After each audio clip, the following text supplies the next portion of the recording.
آیا فاطمه به شهادت رسیده یا اینکه خودشون فوت کردن؟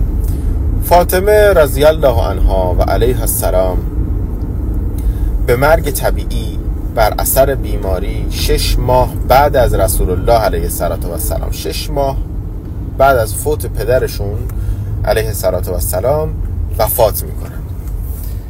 در زمان بیماری فاطمه زهرا بنت امیس همسر ابوبکر صدیق پرستار ایشون بوده.